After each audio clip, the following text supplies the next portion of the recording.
Good afternoon, Your Excellency, and a Happy New Year. Thank you for taking the time to meet here with members of the press. Mr. President, before we take questions from them, may I ask if you would like to deliver any opening remarks? Thank you, sir. We will now begin taking questions. Anyone with a question? Please remember to introduce yourself and the media house you represent before asking your question. Can we have microphones around? Vincent, Kigali today.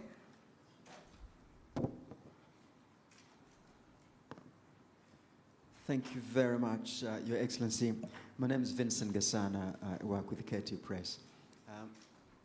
So it seems a startling thing to say, but all things considered, the crisis in the Democratic Republic of Congo could be ended in a mere matter of days if everybody else were to acknowledge the real causes of the conflict openly. But instead, people seem to be intent on focusing on claims from the UN group of expert reports. There is the recent statement from President Joao Lourenço, for instance, on the M23 rebel alliance entry into Masisi, seems to go on a supposed threat to territorial integrity of the DRC instead of the real causes of the conflict. So one wonders, Your Excellency, beyond signing more agreements that a lot of the signatories tend to promptly ignore, can Your Excellency envisage anything else that can be done to bring everybody around the real causes of the conflict and focus on that and get beyond the impasse and the obvious impediments to peace? Thank you very much indeed.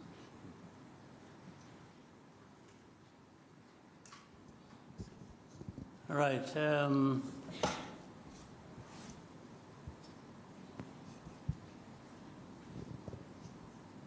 Much as I said, I didn't have much to say, as was prompted by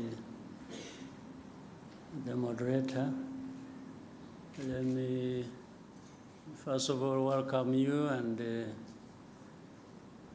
once again wish you a happy new year. I hope the new year will bring blessings to all of us.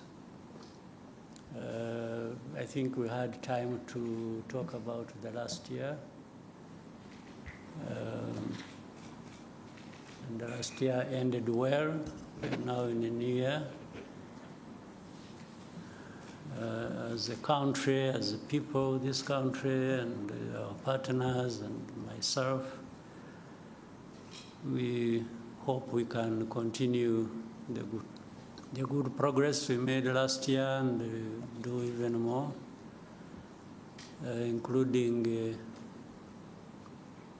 probably realizing peace in our region. We are looking forward to that. So that is the starting point of my answer to your question.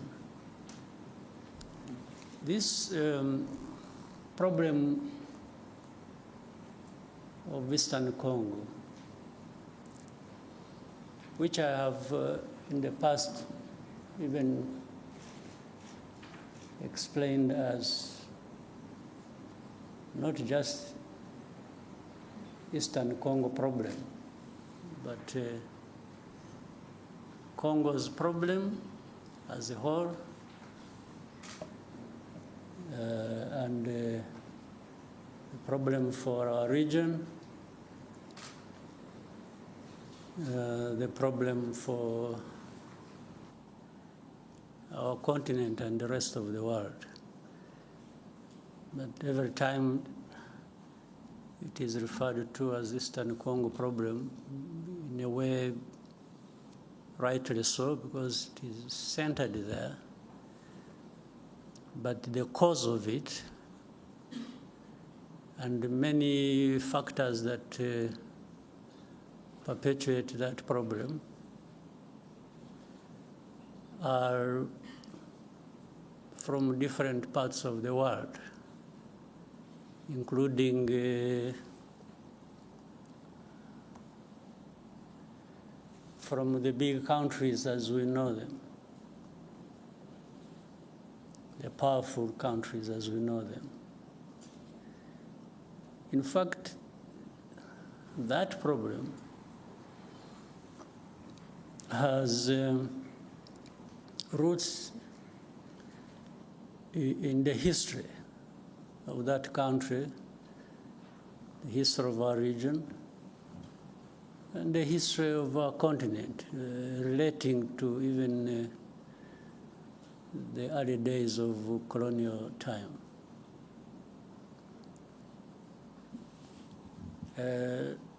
That's why many times I'm surprised. Let me go straight now to the issue raised, talking about, say, sovereignty, territorial integrity.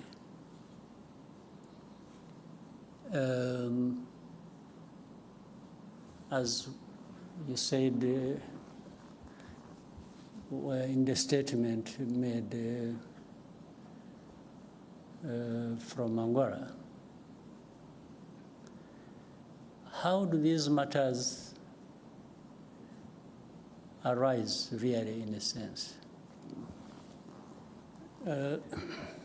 M23 you talk about. These are Congolese. Even to the admission of Congo's leaders, the past and the present.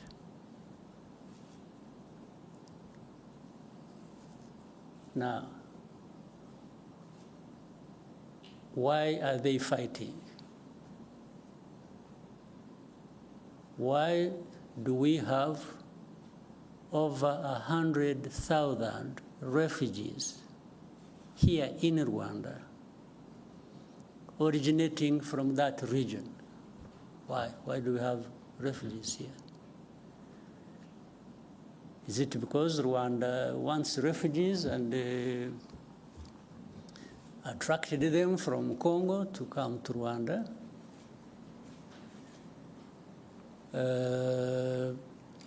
I said the first question, M23, why would they be fighting? They just like fighting. So, in the fighting that is happening in Eastern Congo, and you call that violation of sovereignty, territorial integrity, how does it arise?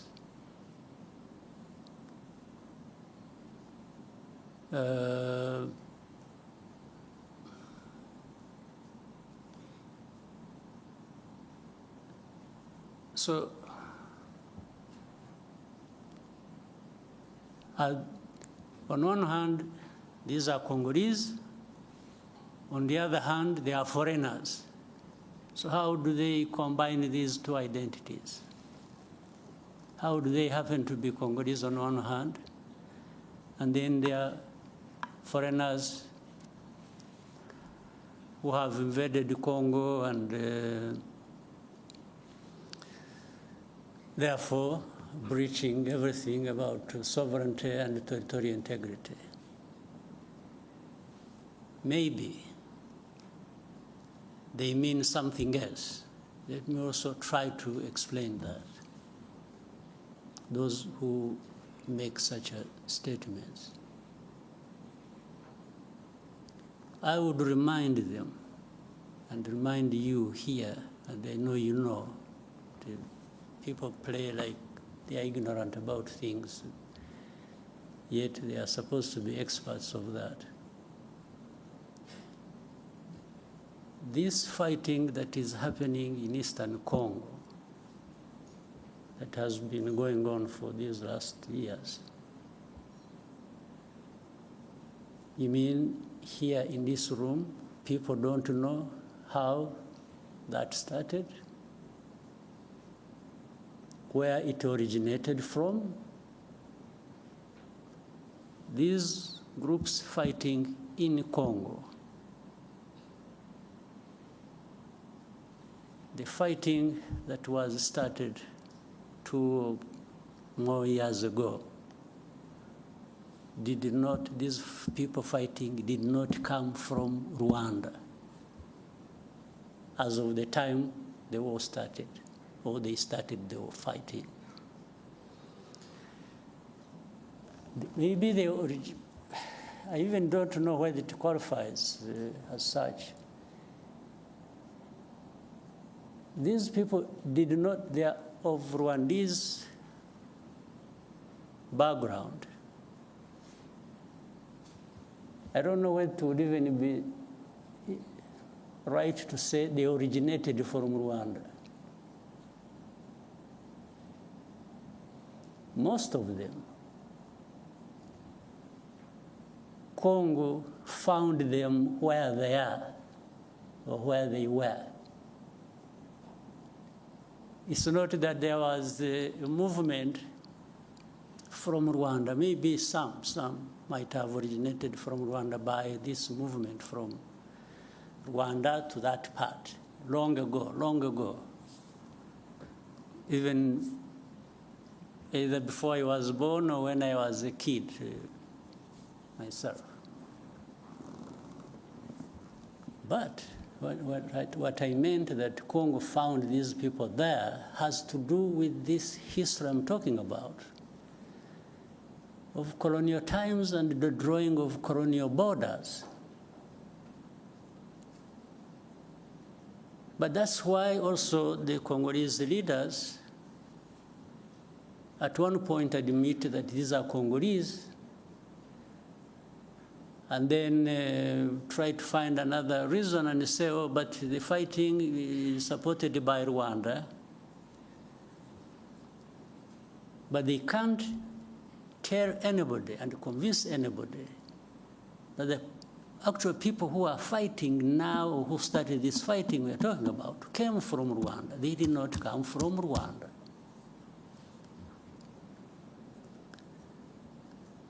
These leaders of M23 and the majority of their fighters came from Uganda, where they had been as refugees who ran away from, or as a result of solving the problem of 2012, 2013, when these people moved to Uganda, and others came here. I remember for specific actually number, those who came here were between 500 and 600, whom we disarmed and gave back arms to the government of DRC at the time. And had been kept here for a long time until when things as they kept changing, the government of DRC used to send even their officials to come and speak to people here where we had held them in camps, to speak to them purportedly to resolve their problems. It went on back and forth for a long time. The problems were never resolved. But these are not the ones who started the fighting. And if you want to see where these people, most of them are still here.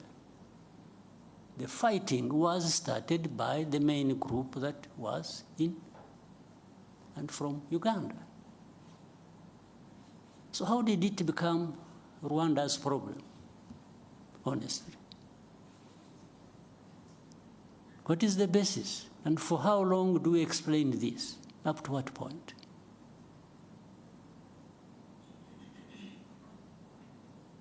These people, the ones who lead this, and then the other hundreds of groups fighting in Eastern Congo, have nothing to do with Rwanda. The only reason Rwanda comes into question now for this is for a couple of reasons. One, these are Rwandophones. They speak in Rwanda. Well, but that is also what maybe became their main crime in Congo.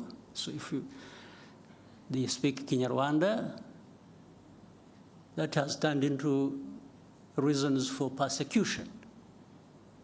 And that's why we have refugees here for over 2 decades.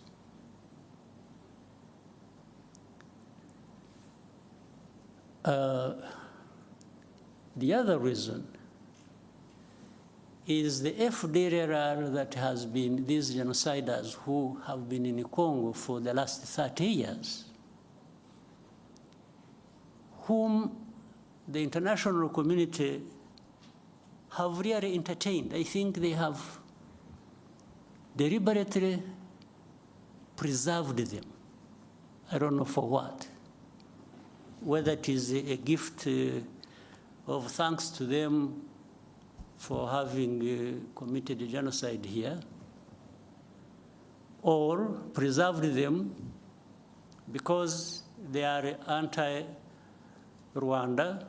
and government, and therefore they would use them as and whenever that is possible against Rwanda, to control Rwanda, to manage it the way they want. Otherwise, tell me, part of the reason is MONUSCO, this UN force, is in Eastern Congo, in the DRC, was actually to address this problem of FDLR that kept changing names over time. But after 30 years, if you ask the UN and say, what happened? If you really ask them what they've been doing for the last 30 years they've been there, and with tens of billions of dollars they have spent on it, what is there to show for that effort that was made? Only to end up blaming Rwanda for everything that is happening in Eastern Congo, or really in Congo, because even all problems of Congo are blamed on Rwanda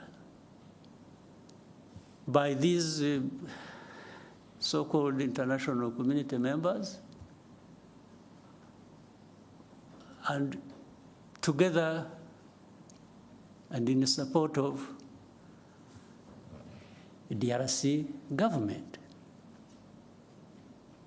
If DRC government is not encouraged to take its own responsibility for its people and its country, and everybody joins them to blame others for their problems, how do you expect Congo to actually address these problems that affect all of us?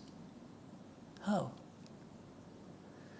So the statement you referred to, therefore, is part of this, I don't know what to call it, honestly. But it just doesn't make sense. It doesn't add up for any solution to the problems at hand that we need to be addressing. I don't see how.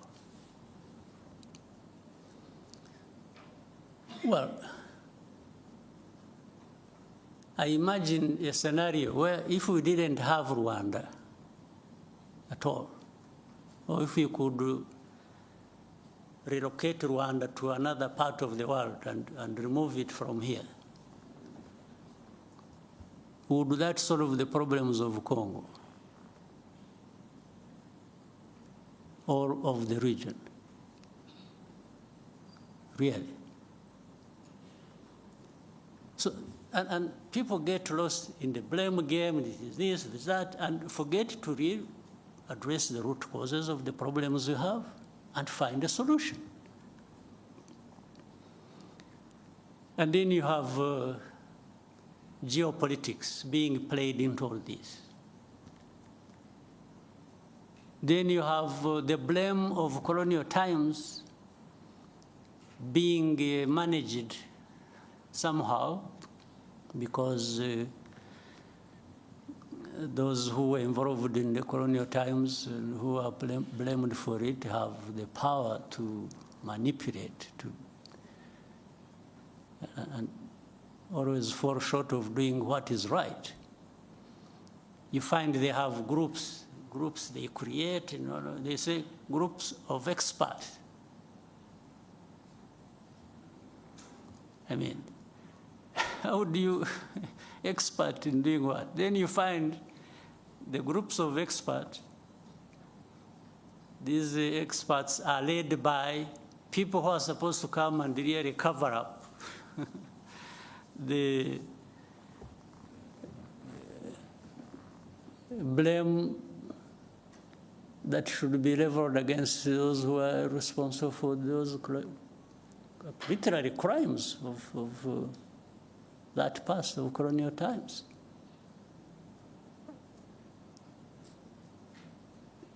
And they've been here in Eastern Congo or in Congo, groups of experts. What expertise? Expertise to come and tell lies? These groups, the people making up these experts,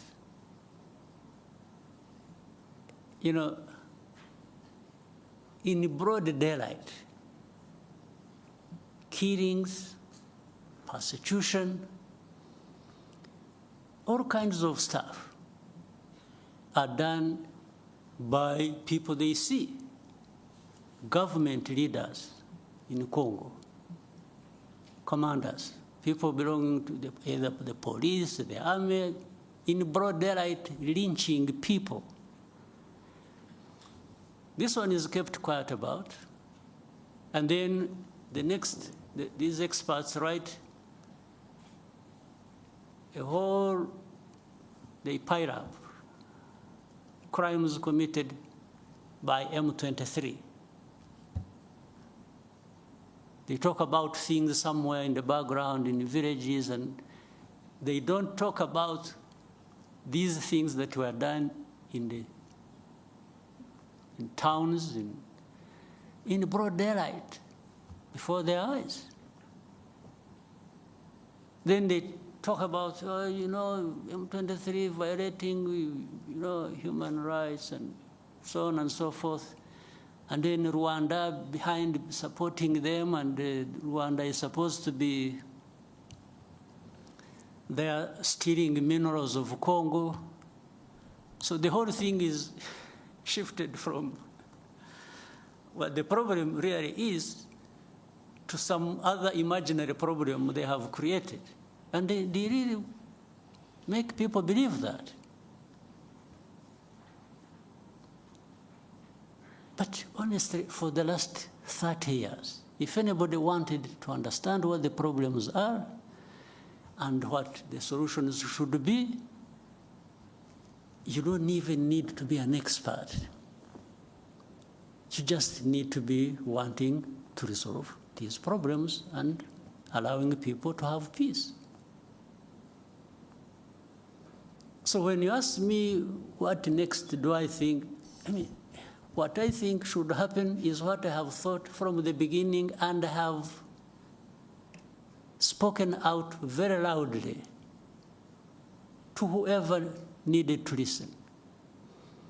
This problem is not insurmountable. It can be addressed. It can end. It should have ended in actual fact long ago. But you can't end it by manipulation. You can't end it by playing games. So one, does FDLR exist in that situation or not? Do people understand the history of FDLR or not? So why should FDLR be an issue even for discussion? Or why should it be a big problem that can't be resolved? We told these people, whoever was involved, that we started with DRC itself, even before the current administration in DRC. We used to approach these people. We even approached the current administration. We said, let's work together to resolve this problem, and that we will support you with whatever you think you need, and we will avail ourselves and our resources to actually help you fight this FDLR and eliminate it from. And they refused. I had even given them advice that, you see, Uganda has a problem of ADF and others based in Congo. We have a problem of FDLR based in Congo. Burundi also says they have a problem based in Congo. I said, why can't we, all of us, work together? Uganda works with the DRC, Rwanda works with the DRC, Burundi works with the DRC to eliminate the threat to security along our borders. I suggested to them, to the current administration, in 2019. Now, what they did, they allowed Uganda to go and to send in their troops to go and fight ADF. They allowed Burundi to quietly go into DRC to fight whichever their groups they are fighting are. When it comes to Rwanda, they refused. Of course, that means something. They refused because either on their own or on the advice by whoever, they actually didn't want this problem of FDLR addressed.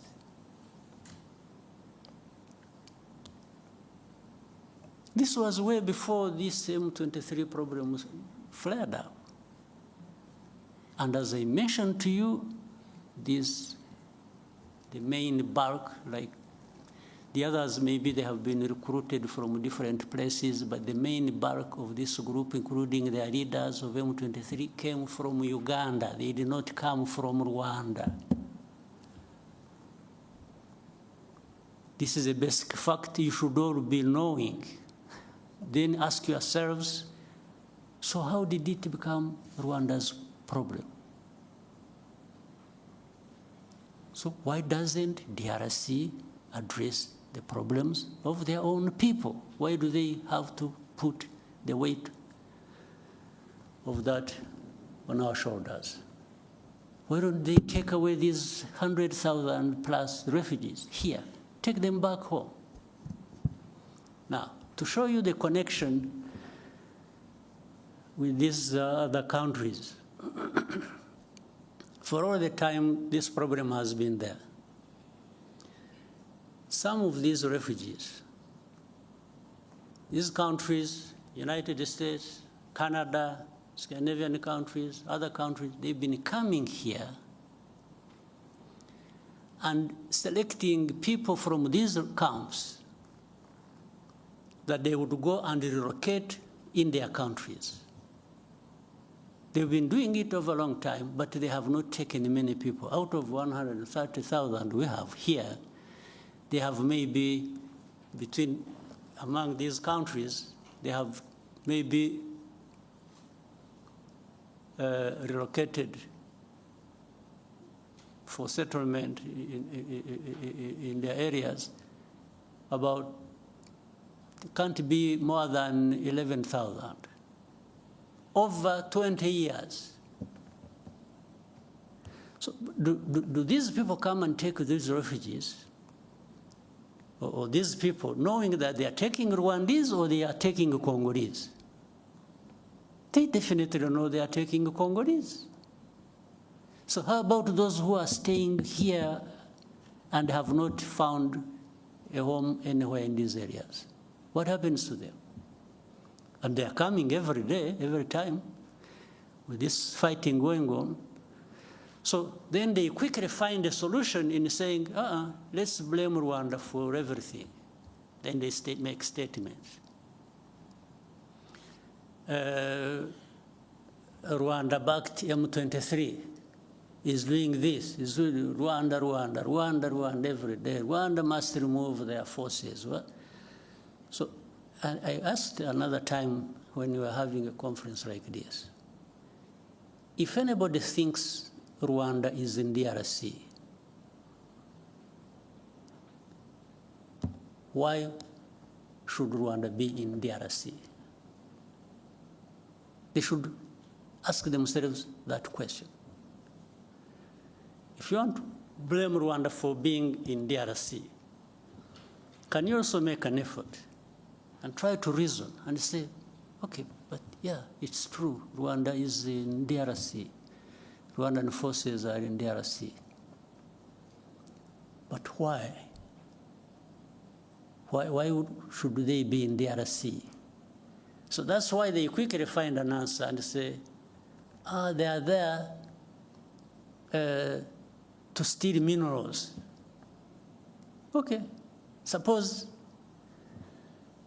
that is also true, if you think that is true.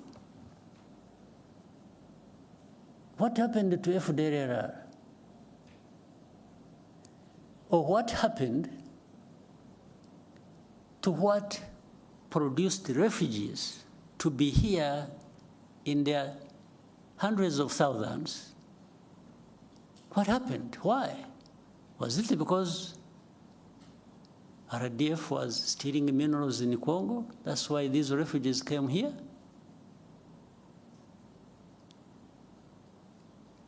Is it? So where is the FDLR? FDLR is nowhere. You don't remember 2019, and later on, afterwards, 21 and so on, when there were 2019 in November, I remember there was an incursion through Virunga Mountains, invaded our country, areas of Kinigi and in Musanze. These were FDLR. Afterwards, the bombardment that came from DRC onto our territory. There we held a Commonwealth conference here.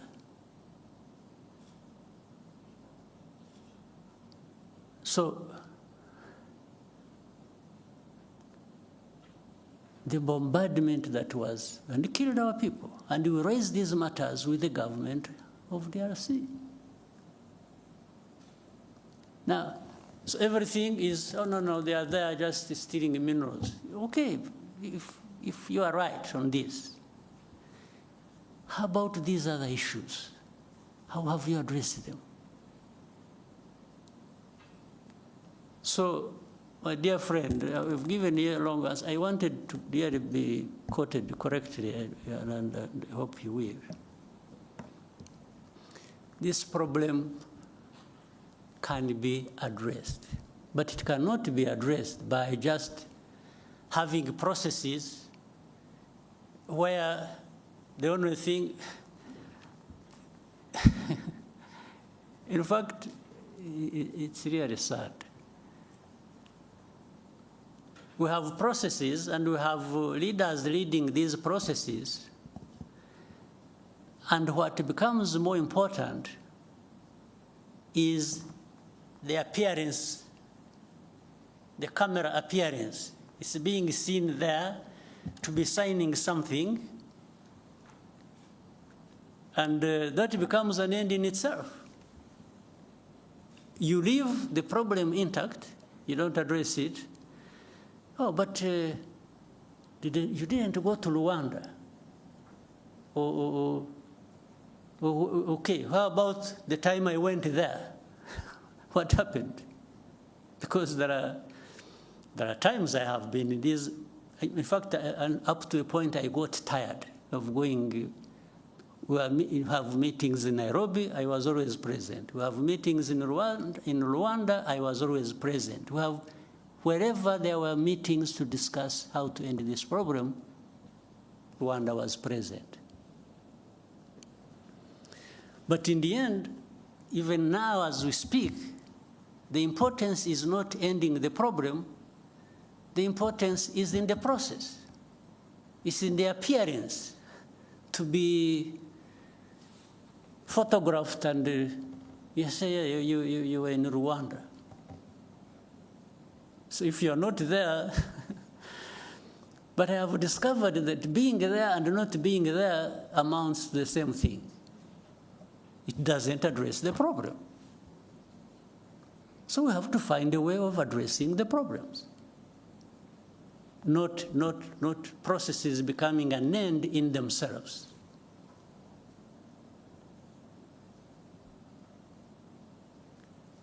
Not the leaders of those processes holding people's hands and doing this being an end in itself.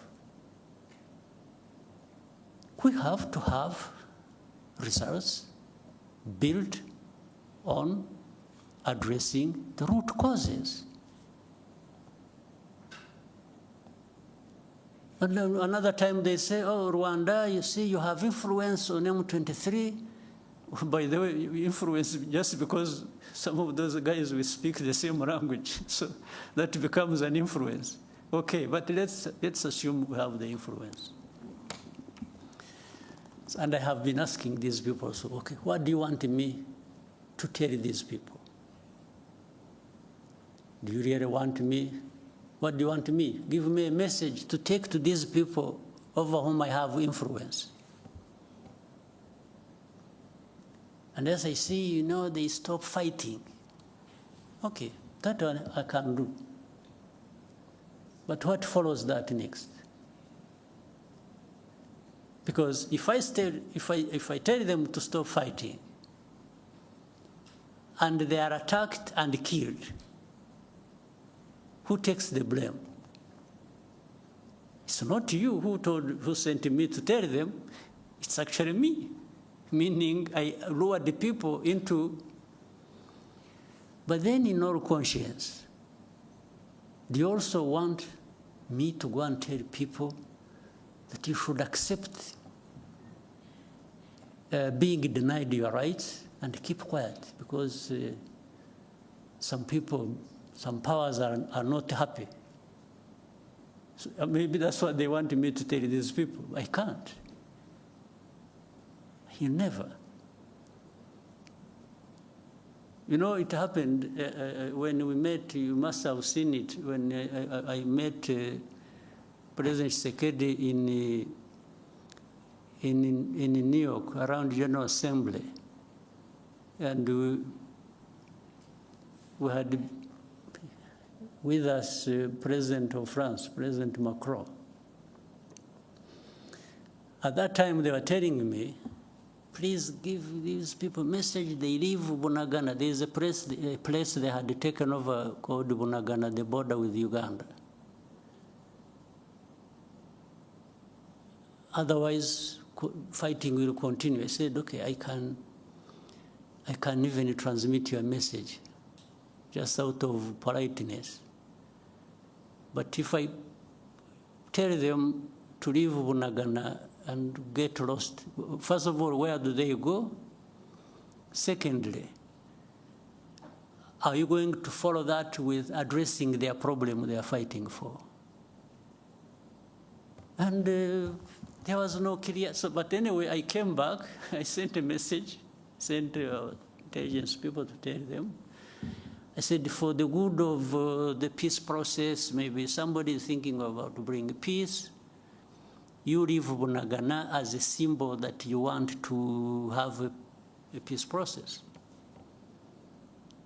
going on and resolve the problem. As they are about, they agreed with the message I sent to them. In other words, they agreed with me. As they were preparing to leave, they were attacked. There was serious fighting. And then I called up these leaders. I said, but you people, you lied to me. You told me I should transmit a message that these people should leave, and then that will help a process to resolve the problem. Then, little did I know, the intention was actually maybe to attack them when they thought it wasn't going to be the case. So from that time, things have been like that over and over and over and over and over again. These government forces attack. In most cases, they are beaten back. And then there is a loudspeaker everywhere announcing how M23 has been violating ceasefire. You attack, we fight, I push you back, and then I'm the one who violated the ceasefire. This has been what goes on every day. And even with these experts that we have in place, they cannot tell, but that shows it's not that they can't tell what is the truth. It's just that the truth is not what they want. It's not what they like. It's completely different. So Rwanda, while we may be blamed for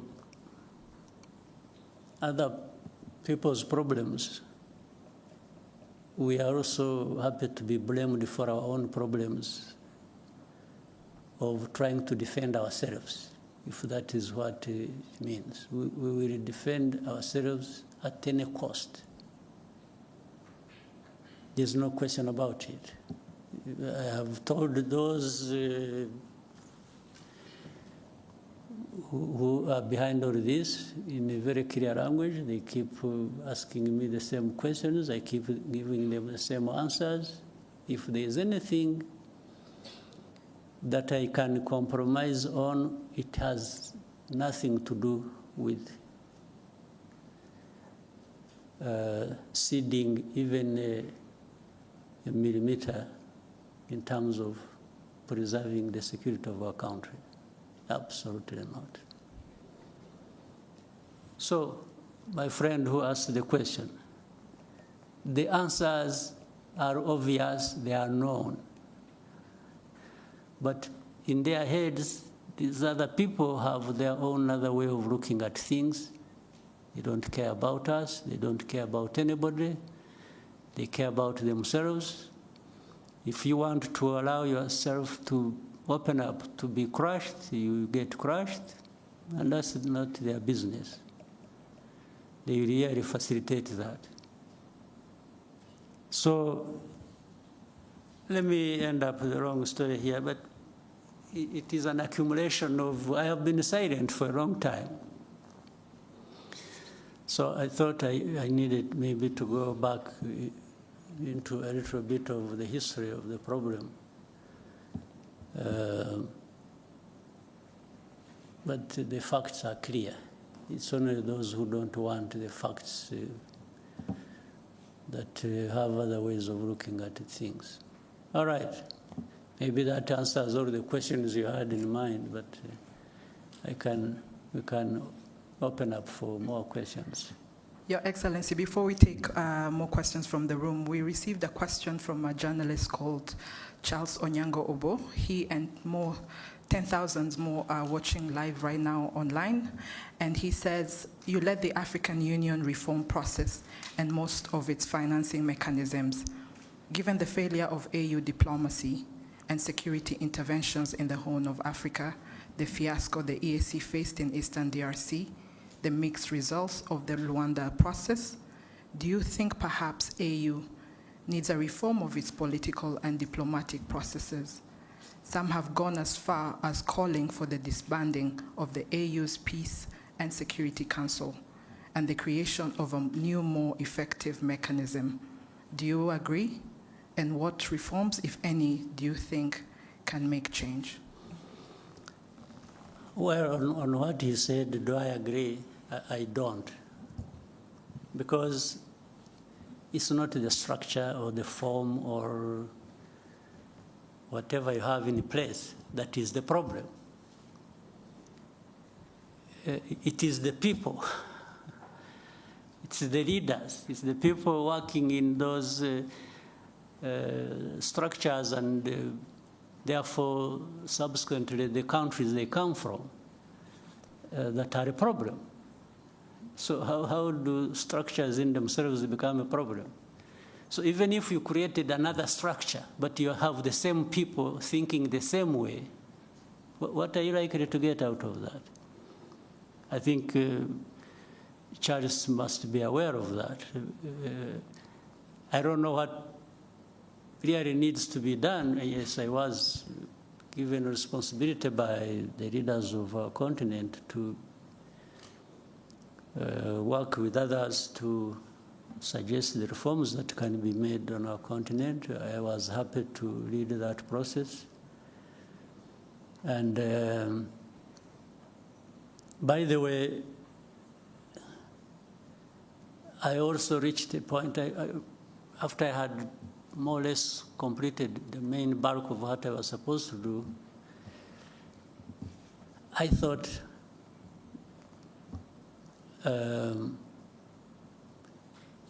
we needed maybe to find another person. Because when I was seeing some, I mean, you can hear this. We sit in meetings, leaders, I'm talking leaders, presidents, prime ministers, and others. We agree something in a room like this. Suggestions that have come from us. We agree. We put something in place. And then, in the end, nothing works. Do you think it's a problem of the process? It's a problem of the structure? What is the problem? I think the answer is obvious. The problem is us. So in fact, when I even wanted to test that, because when it was just going back and forth like this and that, and we agree something, we don't do it, or we do it halfway, and so that is how I decided. And I told the leaders in the room that, you know what, I've been very happy to serve you, but I think it has come to the time we try somebody else. Maybe before you get tired of me, or before I get too frustrated myself, but to serve the cause of reform, I think we can, here in this room, choose somebody else to lead the process, so that we try different people, different angles of dealing with the matter, and that's how the process went to a different person, the president of Kenya, President Ruto. In fact, in the meeting, they even asked me who I think could be. So I gave them my proposition. All was to try and make a point to me that, I was trying to make a point to these people that we have a problem we need to address. And it's not going to be one person here or one structure there. Collectively, we have a problem because we cannot adhere to even things we have suggested ourselves and agreed and put in place and make them work to serve us well. So suggesting to dismantle this and create this, and I don't think gives us any solution. The problem is in us. We need to, if we want things to work, we need to adhere to what we have agreed, what we think is important for our continent, for our people, and so we just have to keep trying with what we have in place. Yes, if there is a need to change something, sure, you can do that, but you still remain with the problem with not doing what you have agreed, irrespective of whatever changes, other changes you put in place. Right? Yes. Yeah, so I don't see that. We need to find some way. I don't know whether, some magic. Whether we need to be saved, we need to, somehow we have to find some cleansing process where we renew ourselves, and we, I don't know, we have to find something. Otherwise, we are really not serving ourselves well. Mm-hmm. We'll now come back to the room and take more questions. Yeah. RFI, and then we can come to Al Jazeera. Thank you very much. Good afternoon, Your Excellency. My name is Lucie Mouillot, and I'm the journalist for Radio France International. After the postponement of the Head of State Summit in Luanda in December, what is the current state of the Luanda talks? And how does Rwanda perceive the continuation of the negotiation? Thank you. What the last part, sorry? How does Rwanda perceive the continuation of the negotiations in the Rwanda talks? Yeah.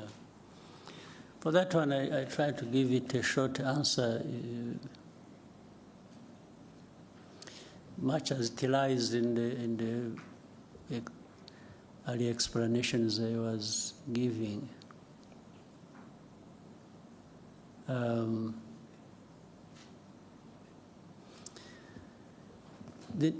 There has to continue an effort to find a solution. If I start backwards, there has to be an effort to continue finding a solution to this problem. But it can't be business as usual. We can't continue the way we have been doing it, putting the importance of the process above the results. I think what we are looking for are the results, not the process. But we need the process to get there. And in the process, therefore, you need to do what is right. So on that note, really the effort has to keep in place, and we have to keep asking ourselves the right questions and finding the right answers. The FDLR question has to be answered. There is no dodging, being dodgy about that and circling around the problem endlessly. We have to find a solution. Tied with that, the internal problems of DRC, of persecuting their own people and making it our problem by giving us refugees and by giving us all sorts of names that we are supporting those people fighting for their rights in the DRC, has to find a solution. and the solution lies in internal political process or dialogue that government can, on one hand, they say they want to talk to this, and then they say, no, we'll never talk to them, they are terrorists, and then, so you even don't get to understand what is really is it that you are dealing with. They say, no, we won't talk to them, but we shall mandate somebody else to talk to them for us. I don't know what that leads to. I can't be blamed for it, really. Do you want a solution or you don't want a solution? That's it. And if you want a solution, then the character of the process and the quality of it explains it. People can see what you are doing and you understand that you actually want a solution. So the meeting did not happen because, again, it wasn't the appearance there that was the most important thing. It was what was taking us there and how it is being addressed that was more important. And before the summit was to take place, there had been technical people meeting, discussing, and ministers meeting, DRC, Rwanda, and Angola. The technical people would agree things, and then it comes to ministers, what the technical people agreed, half of it is rejected. And when I'm saying this, mark you and check. It should really be rejected by DRC, not Rwanda. Even if earlier it was endorsed by technical people from DRC and agreed with our people and the Angolans, it comes to a meeting of ministers. The minister says, no, this one can't happen.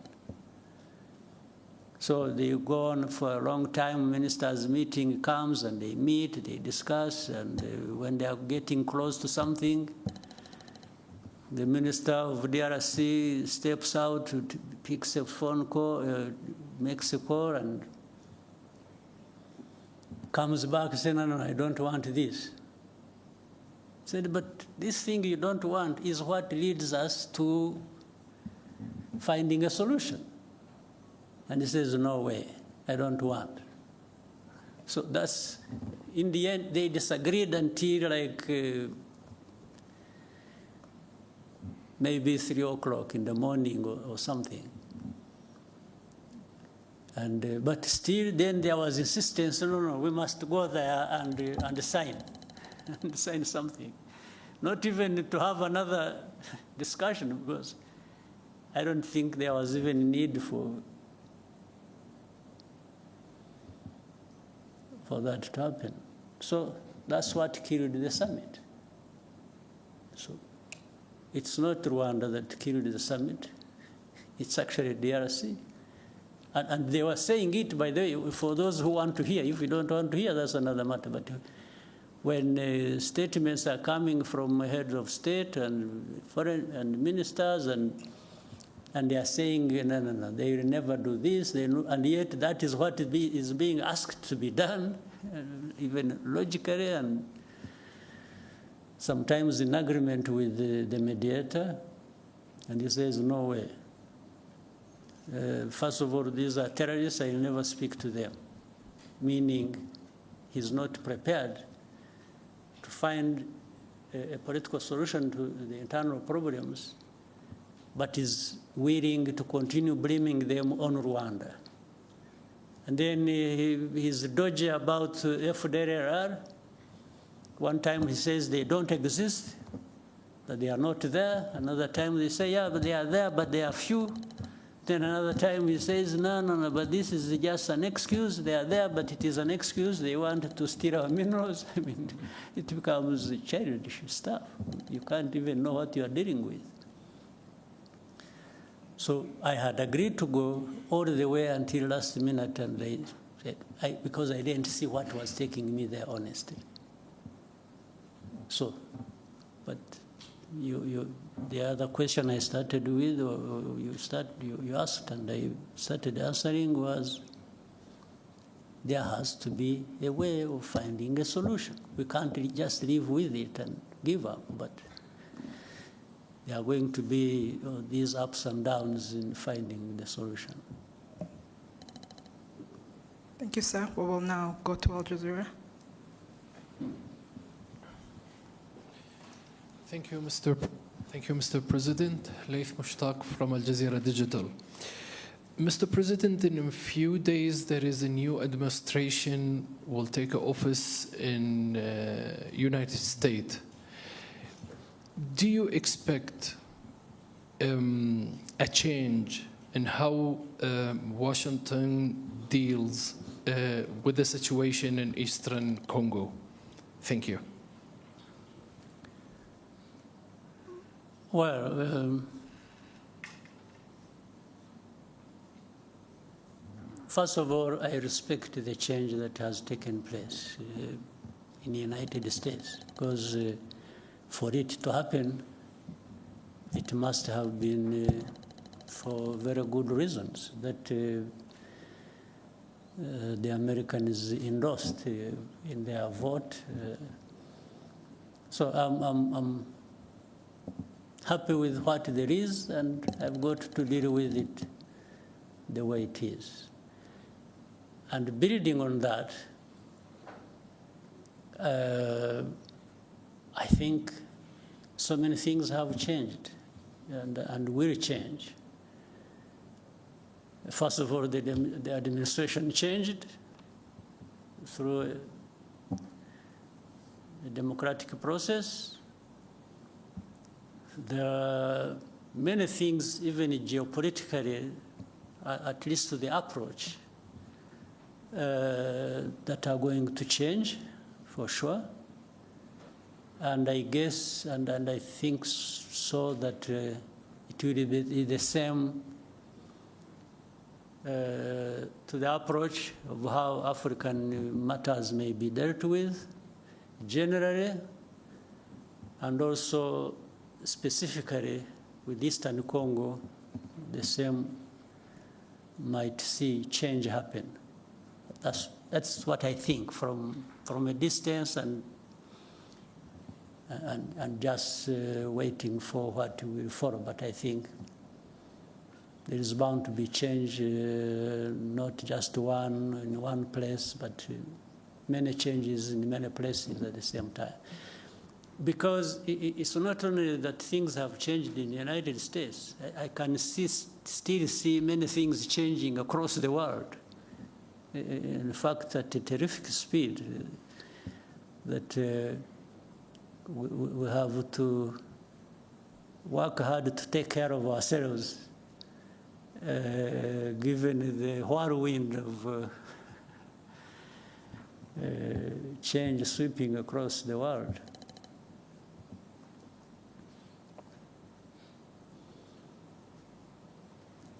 Thank you, sir. Ozwaki? Microphone. What is it? Okay, thank you. So murakoze nyakubahwa Perezida wa Repubulika, nitwa Mutuyezu Oswald, nkora kuri Radio TV 10. Guverinoma iriho ni ukuvuga abaministre barahiye ku itariki 19 z'ukwa munani, ubu hamaze gusimbuzwamo 5. Manda ibanza yarangiye nabwo hasigayemo 5. Impinduka tubona ko zihuta cyane. Ese bisobanuye iki ku birebana na accountability, kubazwa inshingano? Ese hakorwa iki kugira ngo bitagira imishinga cyangwa se gahunda bihungabanya, bidindiza? Mubonye n'umwanya mwavuga ku kirebana na bino bigo bitsura ubuziranenge 3 byajyaga bimera nka babahigi benshi bayobya ryatungo uburari, ariko ubu byorohejwe. Bavuze yuko icyangombwa kimwe cy'ubuziranenge ikigo kibonye kiba gihagije, byorohejwe gutumiza ibintu mu mahanga cyangwa kubyohereza, nta kubasaba byinshi, kereka ibirebana n'imiti. tukibaza tuti nta kintu mubona gikwiye gukorwa no mu bikorera bananiza abakiriya babo, cyane cyane za banki usanga zituma umukiriya agenda uzana ibigaruka n'ibyo bamaranye igihe ugasanga barongera barabigutumye. Urwo rwari urugero. Murakoze.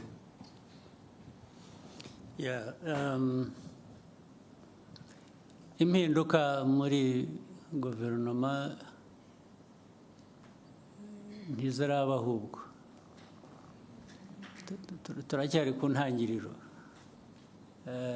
Ndabivuga mpereye ko bihera ku bintu byinshi, kandi n'imiterere y'igihe, imiterere y'igihugu, imiterere y'abantu, n'icyifuzo cy'ubuyobozi bw'igihugu buba bwifuza ko twakora ibintu neza, nta guta igihe, bishoboye no kugabanya icyo bidutwara, icyo bidusaba, nabyo byose bikakubira hamwe. Baravuga rero impinduka zibaye muri iki gihe gishize, tuvuge mu mwaka ushize n'intangiriro, uyu byari bitaraba ku mpera y'umwaka ushize, ariko ari mbere gato y'amatora twagiyemo na nyuma yaho kurangiza uyu mwaka. Ariko ibyo byabaye hashize igihe, impinduka isa n'iyatujeho gato. Ibyo rero bituruka mu kureba ikiba gikenewe muri icyo gihe.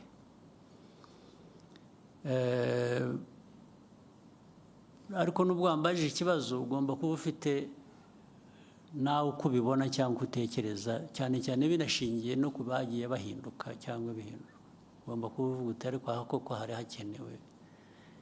Ntabwo ngusabye ngo bimbwire ubigumane mu mutima wawe, ariko nzi ko ugomba kuba ureba aha ukavuga uti ariko hariya ahubwo baradutindiye, cyangwa ahandi uti. Byose rero biva mu kugerageza, ariko dufite gushakisha gukora byinshi bishoboka, gukora ku muvuduko ushoboka kugira ngo bigabanye uburemere bw'ibibazo abantu bahura nabyo, byaba mu buhinzi n'ubworozi, byaba mu buzima, byaba mu burezi, byaba mu bikorwa remezo, byaba mu bikorera nyine nk'ibyo wari unavuze warangirijeho, nabyo ndaza kubisubiramo. Umuntu ahora ni nko kuba rwose ufite igishushanyo imbere yawe cy'ibintu byose uko biriho, uko bikorwa, babikora, hanyuma bikakwereka ikivuyemo, noneho bigashaka ngo uko wabirebaga uko ibintu bigenda ugire ibyo uhindura. Kuri jye sinzi, wenda ku bandi wenda hari ukundi babibona. Mu mikorere y'igihugu cyacu, mu gukorera igihugu cyacu, cya mbere shyira imbere, mvuge ku giti cyanjye, ni abaturage b'u Rwanda. Barabona ibishoboka byose bikwiye uko dushoboye. Hari ibyo tutageraho, hari ibyo tutabona kubera ko tutanabishoboye, tugategereza igihe amikoro azabonekera wenda tukabikora. Ariko ku bihari, ku bishoboka, barabona ibyiza bikwiye uko bishoboka or not. Icyo ni kimwe. Ababikora barabikora uko bikwiye, cyangwa bashyiramo amarangamutima yabo, bagakora ibintu uko babyumva, uko babishaka, cyangwa byaba biterwa se n'aho bari, bashobora gukora ahandi neza kurusha ibyo, nabyo ukabinyuramo ukabitekereza, cyangwa se barabiterwa n'uko bagera ku nshingano bakibonamo muri izo nshingano mbere na mbere kurusha kureba abaturage muri izo nshingano bashinzwe. Nibo bagiye hejuru y'ibintu byose, babikora uko babishaka, uko babyumva, ntawe wagira icyo avuga. Kuba bishinzwe rero, bishobora kuba bishinzwe abandi ahandi, cyangwa njye kubinshinze ari nanjye biturukaho icyo kibazo cyo guhindura abo bantu. Rwose mbikora nabanje kunyura muri izo nzira. Iyo nabonye ko hari ikigomba guhinduka, ntabwo ntumwanya, niyo narara ngushyizemo, kubera ko nta kintu nari nkuziho cyangiza, nkakibona umunsi ukurikiye ndakuvanaho. Kuko si wowe mbona mbere mu kazi, ndabona igihugu n'inyungu zacyo mbere na mbere. Ibyo kujya kuvuga ngo atababara, atarakara, iyo wagenda ukicwa n'agahinda, njye ntacyo bimbwiye niba nakemuye ikibazo cy'abaturage cyangwa ikibazo rusange, ubundi twese duhuriraho kugira ngo ibintu bikorwe neza. Kuri ibyo rero ni uko bimeze. Ndumva muri ibyo ngibyo nta kindi kidashoboka. No ku cya kabiri harya wavuze ngo ni iki, wakise iki? Murakoze nyakubahwa Perezida wa Repubulika. No kuri icyo cya mbere hari abavuga bati muba mwarambagije nabi, niyo mpamvu uwo mushyizeho bucyavaho. Birashoboka rwose, kurambagiza nabi birashoboka, kubera ko abantu urabazi, hari ukwihisha ntumumenye, ukazamumenya yabaye tested ku kazi. Kuko kandi ntugira ngo ni nanjye ubikora, binyura mu zindi nzego. Hari ubwo izi nzego zibicika nazo, erega nazo zirimo abandi bameze nk'abo barangaye, bageze bate, bikaza byihuta bakambwira bati kanaka, bati ni igitangaza, nimumuzanire. Yahagera akavuga ariko se ko mwambeshye ko ndeba hari ikibazo. Birebera ku bikorwa, ntabwo ari amarangamutima. Ntabwo umuntu mwambwiye umeze atya ko yaje agakora ibi akagira atya. Mbere na mbere tubaze turebe ko ibi ngibi byamubonetseho ari ukuri, kugira ngo atabeshyerwa cyangwa ataza kuhotazwa n'ikitari cyo. Ubwabo abandi bamuzanye akaba aribo bavuga bati nibyo, bya bindi twasanze ari byo. Ubwo se najya guhera mu kintu cyo kuvuga ngo baribeshye, reka mbyihanganire. Cyabonetse kigomba kugenda gityo. Hanyuma cya kindi rero nikivugana na bino bigo bitsura ubuziranenge, ibya private sector, iby'abikorera. Iyo bikorera rwose ndemeranya nawe, tugomba gushakisha uburyo n'abikorera. Erega n'abikorera ntabwo abikorera ari ba nyamwigendaho.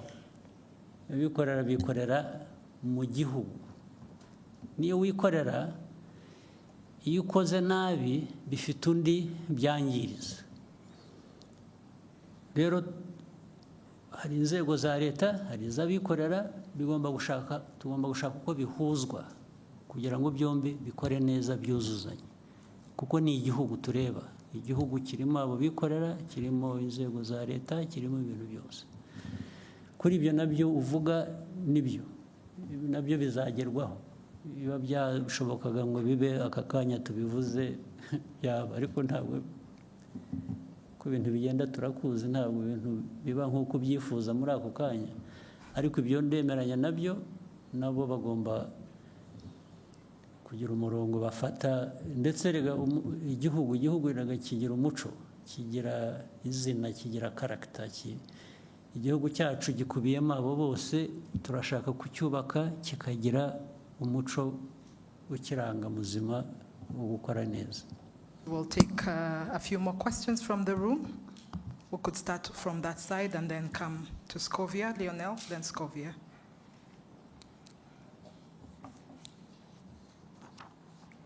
Thank you, Mr. President.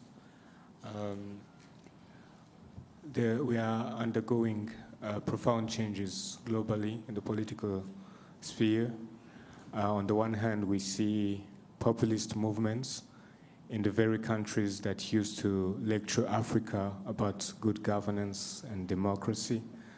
And we also see in Africa young people taking power in unconventional ways. What does it say about the future of governance, and what will the global political landscape look like in the years to come? Thank you.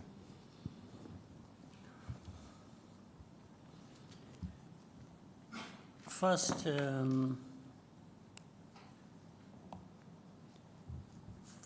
if people followed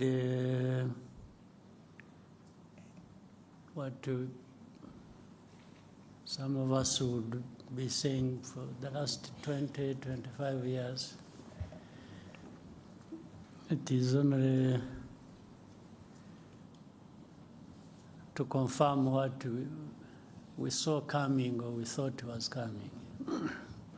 It's not, as far as I'm concerned, it's not a big surprise with the changes that have been happening.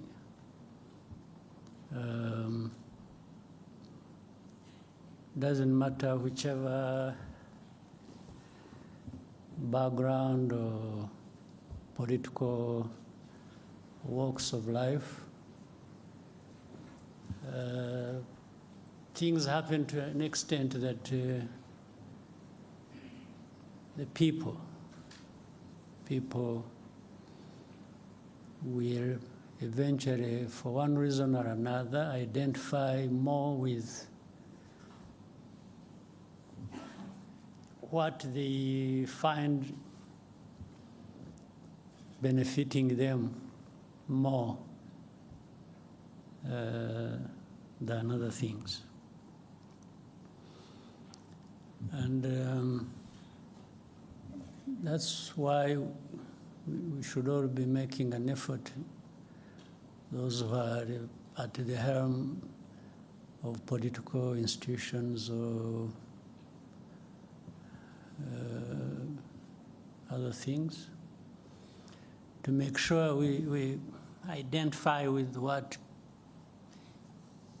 people think works for them, and work with the people to achieve that. Short of that, if you think you just impose things the way you want, and in your own way you think is what should happen, it doesn't take very long before you are surprised that.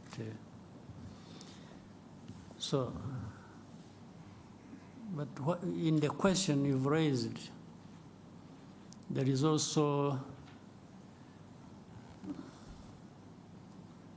some of those things that people have questioned over time. The lectures given to, say, Africa originates from the assumption, of course, given the divide there is, people call it north, south.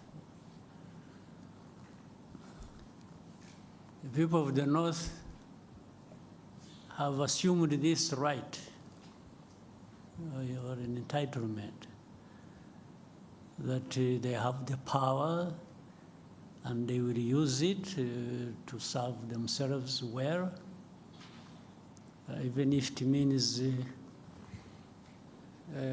using it against others who are even weaker. Still, that must serve their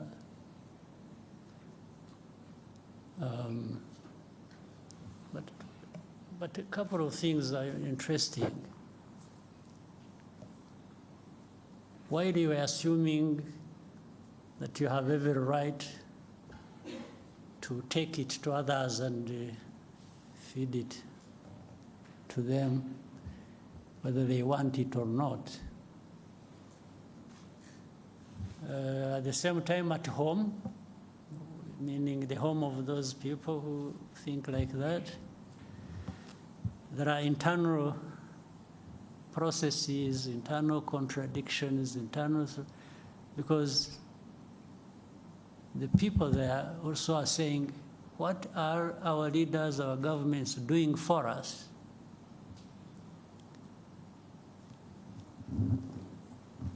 And depending on which side of politics, one will gain over others, because, and here it is difficult to tell. You can't decide for people that this is what they must think that is right for them. Even these populist or conservative or liberals or whatever you call them, within there is a discussion as to whether what is happening internally among them serves the way they see things should happen internally now, before they go out and take it on to the others, those of us at the receiving end. So that internal contradiction will define things, and rightly so, their own way. And you see, it is very interesting when you look at, somebody talked about the administration in the United States. Following what was going on the media, I mean, on the news and the media and everywhere, there was this opinion being shaped that one side had no chance. And, you know, the leader is embroiled in litigations, here, these ones, blah, blah, blah, blah, you know. Even the experts we used to follow in the news would really give you an impression they have formed their opinion there is one side that is going to win. Now, a few weeks after, they sort of disappeared, really. And these were experts to tell us about things in their own place. So why do you think?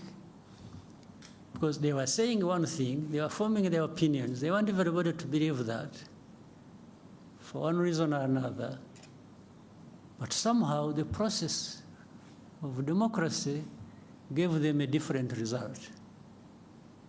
And they had to swallow their pride and accept what has happened. So that is in their area. So now, as it were from the beginning, they were used to taking it on some other people somewhere else in the South. Now, the South isn't going to be in a permanent state of confusion and, obedience and just following the dictates as they come along. A number of changes have to happen also one way or the other, either changed by the people on the ground and saying these leaders of ours who are not doing anything other than sucking up to these dictates. We should find a way of getting rid of them. one way or the other. In fact, it is either one way or through the vote, which is always the preferred choice. But when that is not possible, some people have used the other means to get rid of these, in a sort of defiance about how they feel they are treated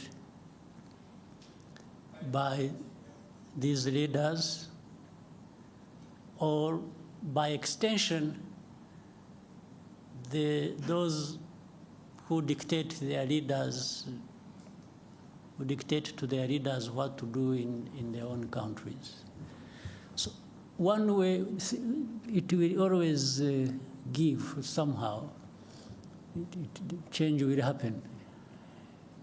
So what we see on the political, economic, geopolitical landscape is a result of that. There is soul searching at different levels by different people, and it doesn't matter the weak, the strong, and there will always be a way to give in terms of the outcomes. So in Africa, Africa is no exception. You see, I have argued even openly and even to the point of probably being misunderstood. When we've been talking about, people have been talking about coup d'etats happening in different parts of our continent. Let me start with that. Coup d'etats are bound to happen in a place where so much is happening, and then the people either get fed up one way or the other and express themselves again one way or the other. As I said, they express themselves through the vote, or these ones who carry out coup d'etats are from this society. So they are part and parcel of the citizenry of these countries. So they are part of this dissatisfaction, resentment, anger, and injustice. Some young person. And then we say, oh, the establishment, unconstitutional means, Yes, constitutional means. But that has happened because the constitutional means did not deliver to the people to the extent that they, if you are saying it shouldn't have happened, then you should also be saying what was there before that was changed should not have been behaving the way it was behaving. Now, to the people, there is a point where they may tell you, yes, what you have is bad, the coup, bad enough. But what was there before was even worse. This is what they would tell you. So for them, they have maybe chosen between what is bad and what is worse. It's what I mean. Now, the remaining problem, which must also be addressed, it's not enough to change what you think is bad. It's also important that when such a change has happened, you must really do better than what you have removed. So these ones who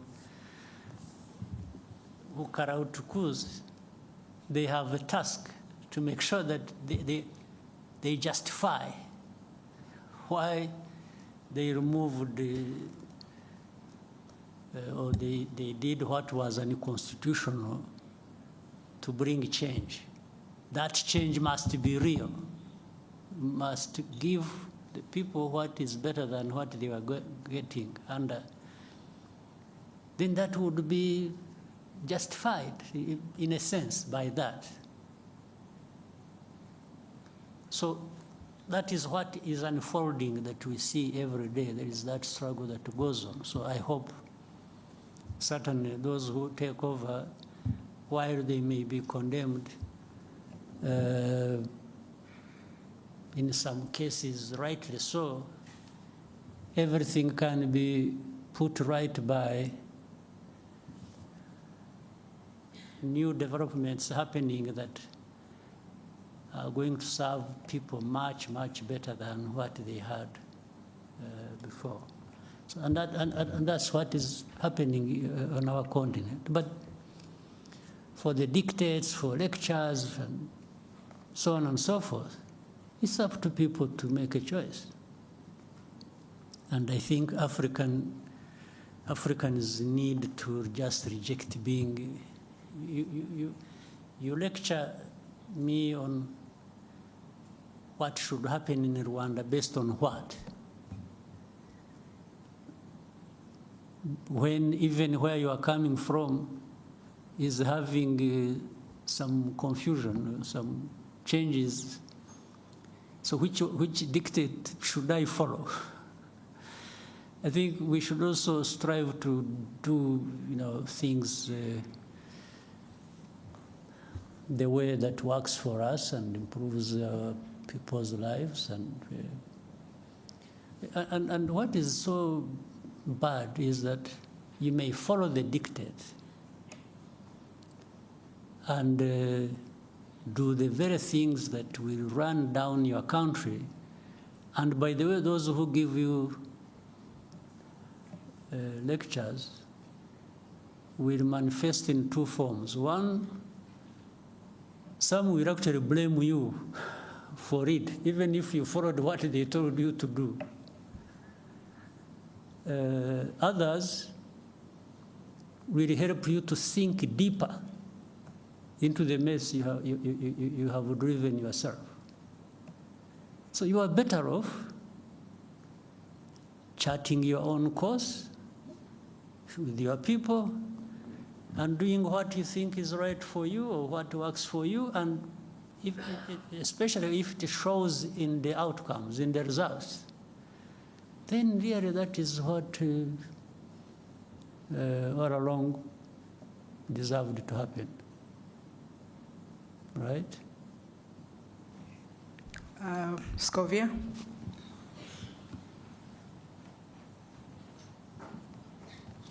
murakoze nyakubahwa perezida wa repubulika, nitwa Scovia Mutesi, nkorera mama urwa Gasabo TV. Nyakubahwa, abaturage batandukanye hirya no hino mu gihugu bafite ikibazo cyaho babarirwa ko bazimurwa cyangwa hazacishwa ibikorwa remezo hagashira imyaka 2 batishyuwe kandi barabujwe kugira ikindi kintu bahakorera. Ibyo bisa na kimwe naho bacisha imihanda mu butaka bw'abantu ntibabahingurane bakavuga ngo cyari igikorwa remezo bigahwaniramo cyangwa bigahwana n'icyo gikorwa remezo. Ikindi ni kijyanye nuko amafaranga y'amanyamahanga, urugero nk'amadolari, amazu menshi y'ubucuruzi mu mujyi wa Kigali n'ahandi mu mijyi itandukanye barishyuza amadolari aho kwishyuza mu manyarwanda. Abanyarwanda bamwe bacuruza bakavuga ko bibahendesha kuko babarira amafaranga y'amanyamahanga mu yabo. Ndasoza mvuga ku kijyanye n'ubushizi icyo nari nakubajije ukambwira ngo nzakwibutse, ngira ngo ninge warangaye sinakwibutsa. Abaturage baratacyategereje guhabwa imigabane yabo muri Banki Populaire. Ndagushimiye.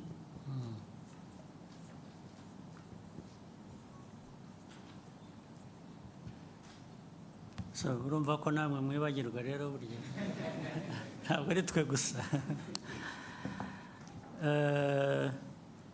Ibyo abaturage bimurwa mu buryo butari bwo budakwiye, ibyo birazwi, ndetse ndabizi, ariko n'izindi nzego zirabizi, nubwo tugerageza kugira ngo bijye mu buryo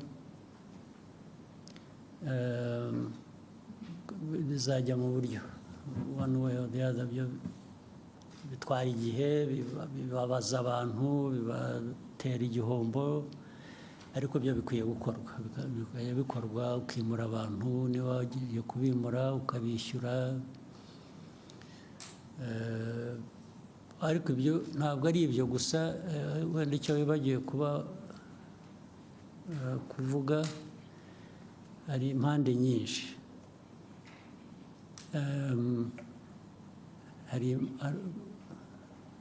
Nubwo uburyo buhari ko bikwiye kuba bikorwa, uburyo rwose burahari, burazwi, hari n'ubundi bwakoreshwa bukoresheje ukuri gusa, wenda bitari byanditse. Nk'urugero,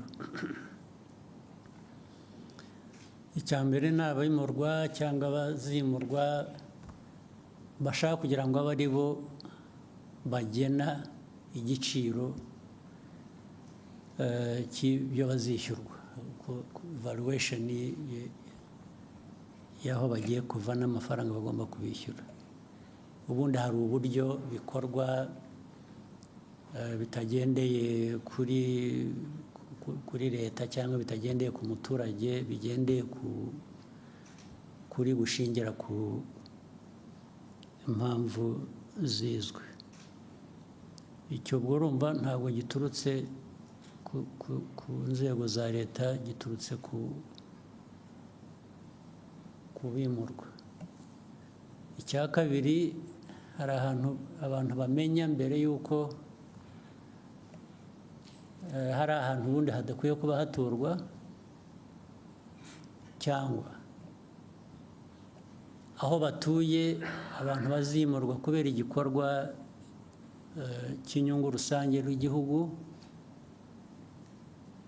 noneho babimenya biri mu nzira bikorwa bakajya kuhatura cyangwa bakajya kuhagura kugira ngo bazishyurwe. Hari abasanzwe rero bahatuye bo badafite n'icyaha, ntibahimutse, ntibahagiye mu buryo butari bwo,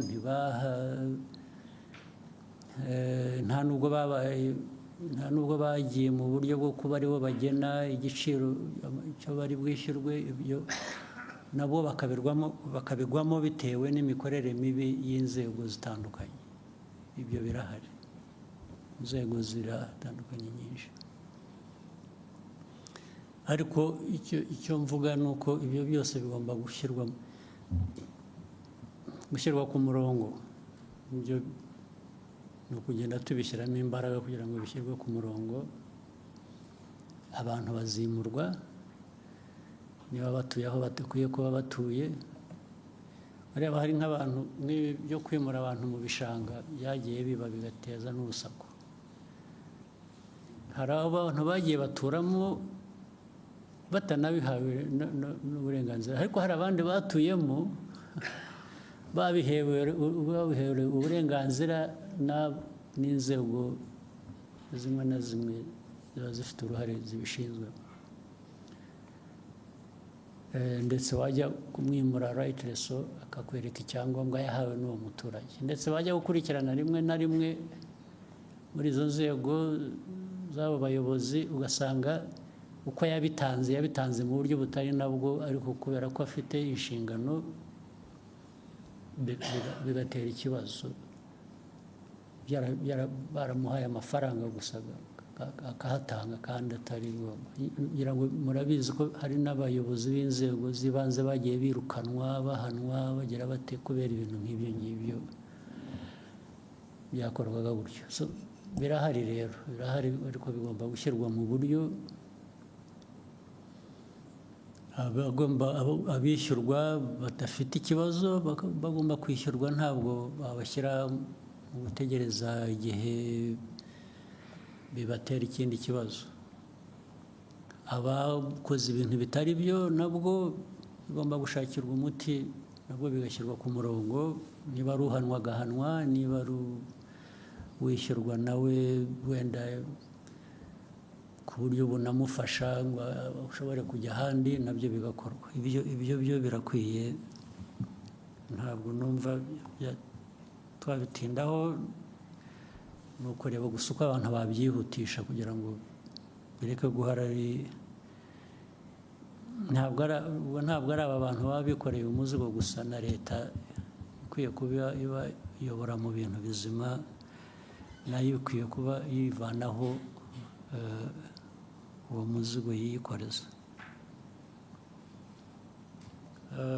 Then icya kabiri cy'abantu bishyura cyangwa bishyurwa mu mafaranga yo hanze, ubundi bikwiye kuba bishyirwa mu buryo bw'igihugu cyacu bw'amafaranga y'amanyarwanda dukoresha. Urumva ni bibi no ku nshuro ebyiri, kuko uwo wishyurwa nko mu madolari cyangwa amayorozi cyangwa iki,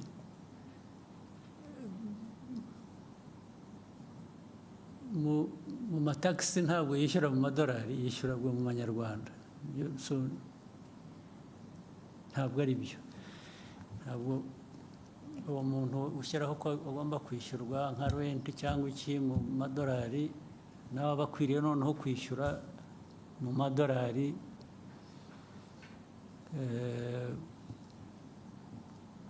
mu buryo bwa taxes bishyura. Ariko ibyo byose ubundi bikwiye kuba bifite uburyo bikurikiranwaho. Iyo ni nko kwica amategeko, bishe amategeko bakabihanirwa.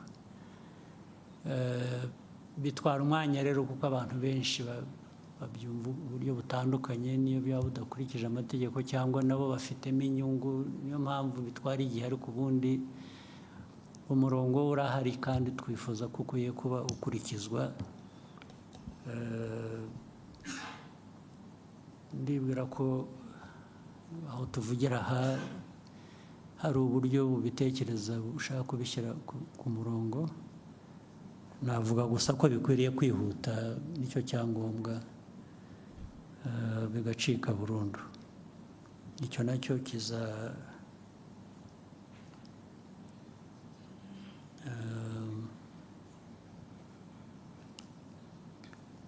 ndumva bizatungana. Icya gatatu bavuze ngo ni iki?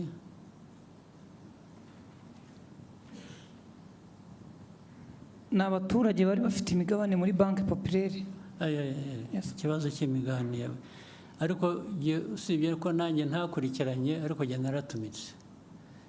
Njye nayo narabwiye ababishinzwe muri minisiteri ndetse mu kabineti ko bikwiye gukurikiranwa bigakorwa vuba. Ahubwo ikibazo cyanjye ni uko ntakurikiranye kumenya ko uko byakurikiranwa.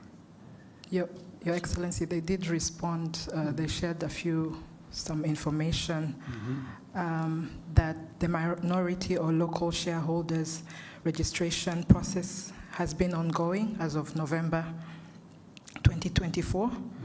42% out, 239,531, which is 42% out of 576 to 45 accounts of people have been identified and registered with full information. The bank is developing a system that will facilitate the printing of shares certificate from any branch of the shareholder's choice. The system is expected to be ready by end of February, so it's ongoing. February this year. Yes, sir. So, urumva sinakurikiranye ngo nanjye bambwira ibyakozwe, ariko byo naratumitse burya. Thank you, sir. We can take a question from here and then go back to that side. BNB FM. Murakoze nyakubahwa Perezida wa Repubulika, nitwa Bagishya Jean de Dieu, mvuye kuri BNB Kigali FM.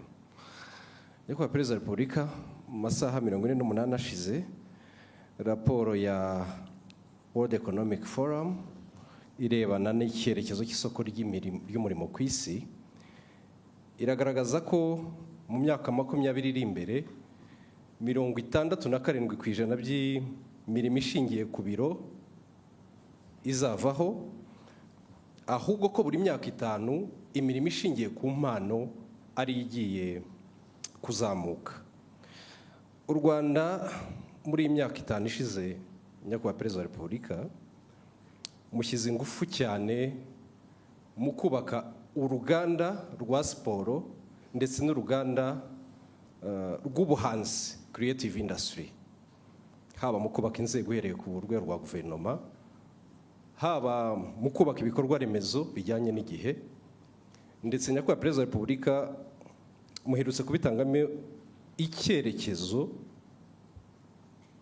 ubwo abayobozi bashya barahiraga muri minisiteri ya siporo. Nyamara ariko nyakubahwa perezida wa repubulika, hari abafatanyabikorwa za guverinoma ziba zifite mu rwego rwo kuzamura izo mpano kugira ngo zigere aho zigera ku isoko ry'umurimo bibe igisubizo. Abantu bitwa ingaga n'amashyirahamwe, haba muri creative industry cyangwa se muri siporo.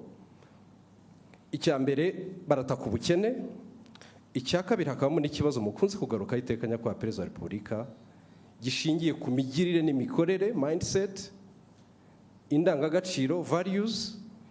Ibi rero byajya hamwe ugasanga leta irimo irakora byinshi, iranatanga byinshi kugira ngo igere kuri izo ntego zaho impano zizamuka, ariko kubera abo ba partners ugasanga imirimo ntabwo yihuta uko byakagombye. Mu gihe habaye icyerekezo nyakubahwa perezida wa repubulika, haraza gukorwa iki, haraza gufatwa izihe ngamba kugira ngo impano z'abana b'abanyarwanda ziri hirya no hino ntizize gutikirira muri iyo mikorere n'iyo migirire isa n'itajyanye n'igihe. Murakoze nyakubahwa perezida wa repubulika. Mu buryo bworoshye ni ugukurikirana ab'imikorere itajyanye n'igihe, bagahabwa uburyo bajyana n'igihe, cyangwa se igihe kikabasiga bakagira uruhande umuntu akashakisha bashobora kujyana n'igihe. Ndumva nta bundi buryo bwo kubikosora, kuko wanabivuze ibyinshi bitanga uburyo, bitanga icyerekezo birahari. Icya kabiri ni ababishyira mu bikorwa bafitemo imbaraga nkeya cyangwa se izindi mpamvu zibabuza kuzuza inshingano uko bikwiye. Aho niho abantu bakwibanda bagakosora ku buryo bihindura, ubwo bishobora kuzagira ingaruka kuri abo ngabo badakora ibikwiye bitajyanye n'igihe bitewe n'impamvu izo arizo zose zibitera, abantu bakazisuzuma. Hakabaho gushakisha ubundi buryo noneho bwatanga amikoro n'ubwo buryo bukenewe. Icyangombwa iyo ibintu cyamenyekanye, ikibazo cyamenyekanye, kiba gisigaye ni ugushyira imbaraga mu kugira ngo gikemuke hakoreshejwe uburyo ubwo ari bwo bwose, nicyo kizakurikira. Thank you, sir. CNBC.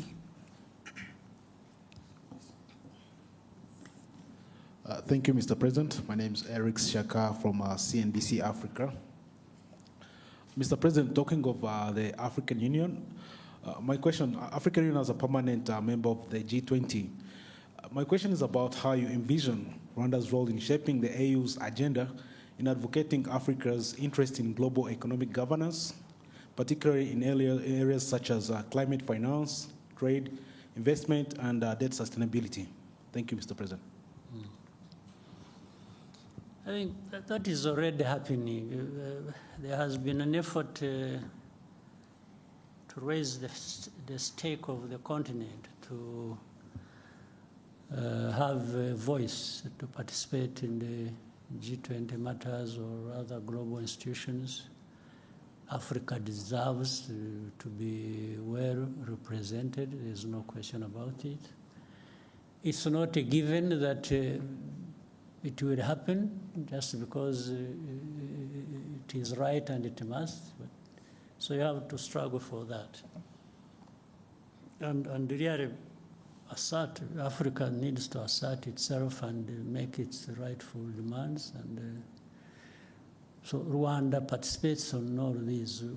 As you earlier pointed out, Rwanda at one time, 2018, chaired the African Union. From that time onwards, Rwanda was leading a reform process that AU needed.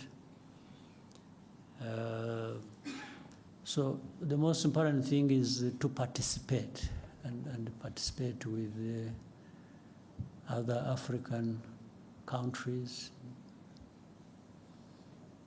people, and keep the voice loud enough to do what we need to do. So Rwanda is not, there's no country that is an island, is isolated from other countries or partner states in different organizations. So we do our best. We do our best for ourselves as a country. We do our best in contributing to what is good for the continent. Always the emphasis is cooperation, it's working together, it's, every country, every person on this continent has something to contribute. We just make sure that the contribution is made, and we make use of that by being organized, by finding ways we can be effective. So Rwanda is going to be present, has been, and will continue. Thank you, Your Excellency. I think we may end here. I'm sure we will have sure there are no other opportunities. One or two. One or two? Yeah. Okay, Noreen.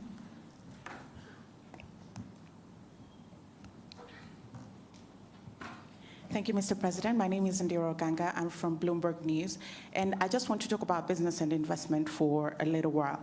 My first question is, when can we expect conclusion of the deal between Qatar and Rwanda to acquire 49% stake in the country, and how big or how much is this deal going to be? And also, how many planes can we expect from that arrangement? And still staying with investment, I was talking to the CEO of Rwanda Stock Exchange on Monday, and he mentioned the exchange can only be as big as the market. So I want to ask you, are there certain state-owned enterprises that the government is thinking to privatize to boost the exchange? And finally, congratulations on successfully hosting FIA. To that regard, I just want to find out what is going to be the economic impact of hosting F1 here, and is Rwanda trying to establish itself as a sporting hub in Africa? Thank you again. Good. Well, I can simply say on the Qatar-Rwanda partnership over the airline and the airport has made very good progress. It's been going on very well. Right? Being precise with the dates and amounts and figures of different kinds wouldn't give us necessarily a clear picture, but overall I can say it has made very good progress. It's still going. It's a matter of, it's not a long time that we shall see these things playing out, and being able to now go into those details you're asking for. By this year, and in fact, at this beginning, there are many things that are being concluded. And some of the things are being concluded just in writing, when they have been happening physically on the ground. So there is an overlap of, we have been going ahead and doing certain things that benefit this partnership. As we have more discussions, as to put things in writing and therefore making them specifically public to people. So really the practical things happening have been going ahead of just signatures and so on. This is what I can say. On the second question, for sure, there are a number of, in fact, there has been a process. It is now, the whole of last year, there was a process of, and slightly before, there was a process of first examining and listing all the government entities that could be privatized and get them off the government balance sheet. And this will translate very well into what we need to see happen on our exchange. So this is underway. This is going on. There is a team of people that have been following that up and working to, you know, the Agachiro fund that is there. It is taking care of those public enterprises and other similar ones in the process of privatization and also feeding into this institution we are talking about. For, yes, FIA was a success, I think, and it is part of what you also, in fact, said, creating a sports hub and other businesses that incorporate sports in their ecosystems. So and that's what brings up Formula One. Formula One, we did the bidding, it is making good progress, and we are also in discussions with the MotoGP, and you are aware this year we are going to host the World Cycling Championship here in Rwanda. So all these are things that are happening according to plan, and having thought through all this, the benefit to the country and to businesses and the people of this country and Africa are enormous. They are really limitless opportunities, and that's why we made that choice. You are aware before this we have had partnerships over football. We have partnership with Arsenal, with PSG, with Bayern Munich. These ones have, the results have spoken for themselves. It brings in, I see people write so many things about Rwanda is open. It's really open for business, open for tourism, open for education. We have brought people through education channels to, you know what we have here, Carnegie Mellon, and many others that have established here. All these are, so far, generally, I don't know any of these endeavors we have undertaken that have led to government regretting that we did this and that. In fact, it is just all benefits. And again, with the time, the benefits become more tangible. You show it in numbers more clearly than it is now. Thank you, Your Excellency. I think we have exhausted all questions. Maybe one more. One, the gentleman in the suit. Sure, there's only one in a suit. Murakoze nyakubahwa Perezida wa Repubulika, nitwa Ibarushimuwe Bihoyiki Keve Christian, umunyamakuru wa televiziyo ya BTN.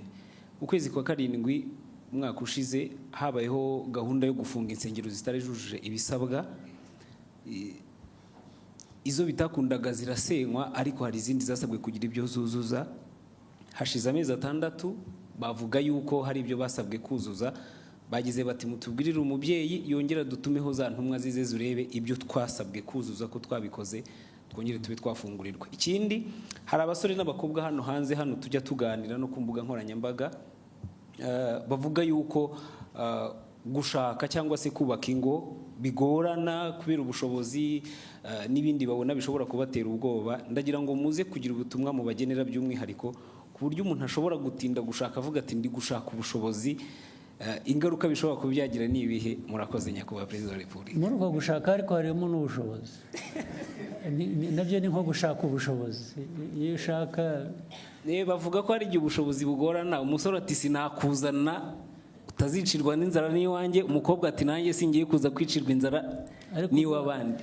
Ariko se ko abantu bose koko barashonje kugeza aho ngaho, ko ari abahungu ari abakobwa.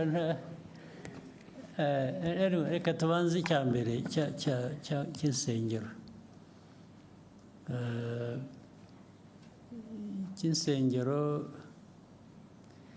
cyavuzweho byinshi, cyagize gite, ariko niba abantu namwe ubwanyu mwajyaga ndani mu mizi y'ikibazo mukagisesengura, kwanza ntabwo numva impamvu insengero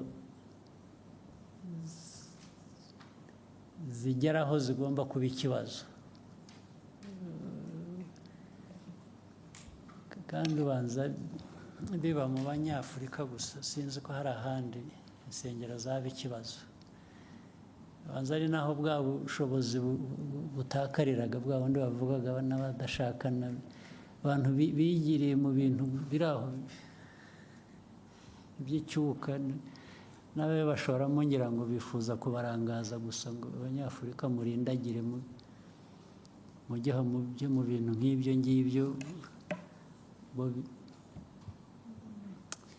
Ariko reka ibyo mbe mbirekeye aho ngaho bitaza kuvamo ibindi byinshi. Njye ku kibazo ubwacyo, hari insengero usibye ko ayo mateka yabyo ntashaka kuyatindaho ariko adasobanutse.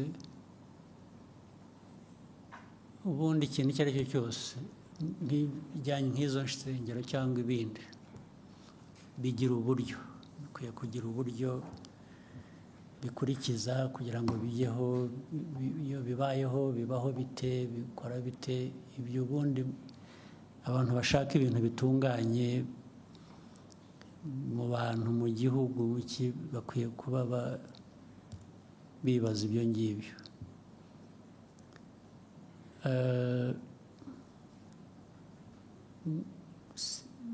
Ngira ngo mu byo wanavuze uremeranya nuko abo bantu hari ibyo bagomba kuba bujuje batari bujuje, noneho bakaba barabyujuje. Ubu ikibazo gisigaye ni ikindi, ni ukujya kureba niba noneho byuzuye. Nta nubwo bavuga ngo badusabye kuzuza iki kandi kidakwiye kandi atari cyo cyangwa icya. Ubu ni uko bemeranya nibura n'ibyasabwaga gusa bakaba barabikurikije, abantu bakava mu kajagari. Naho ibintu byari akajagari, n'uwabyirengagiza ni ukubyirengagiza gusa, ariko akajagari kari gahari karakabije mu bintu bitanasobanutse. Rero uburyo burahari uko byagiye, insengero zafunzwe, aho bazifunze babwiye abantu impamvu, hari zitarafunzwe. abo bantu nabo izo mpamvu bamwe wenda abandi ntibazemeye ariko abandi hari benshi bazemeye uravuga ko hari abazujuje ibyo ni byiza ubu gisigaye abazifunze bakwiriye gusubira inyuma bakareba niba koko ibyo basabye abantu barabyujuje kandi ikibazo ni iki ntabwo numva ari ikibazo kiremereye kidafite umuti ahubwo abantu ni ugushyira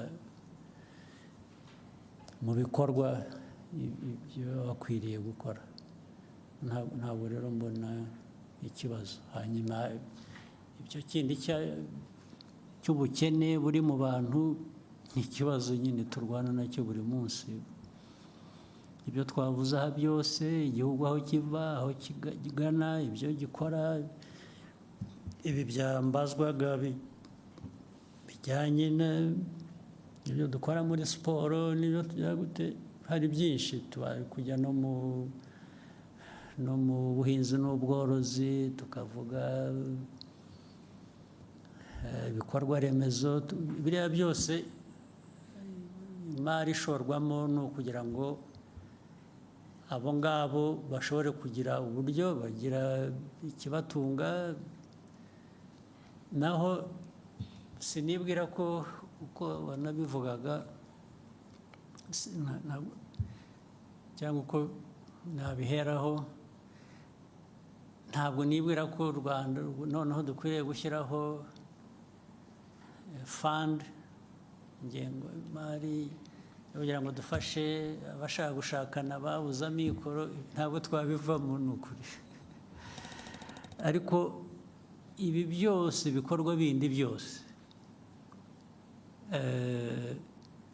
ni ukugira ngo buri muntu aho ariho hose yaba ari ushaka cyangwa hari n'abatashaka gushaka nabwo bagomba kuba bahari ntabwo bose abatarashaka ntabwo bivuze ko ari uko babuze amikoro hari n'abatabishaka ariko buri wese ari ubishaka n'utabishaka azagerweho no kugira ikimutunga no kugira uburyo niyo mpamvu dukora ibi byose ndetse ikimenyimenyi kukwereka ko turagerageza igihugu kiragerageza urabizi nko mu mwaka ushize 2024 uzi ko ubukungu bw'igihugu bwakuze ku 9.2%. Nta handi ngira ngo niho habaye hambere ku isi cyangwa harimo hambere hakeye.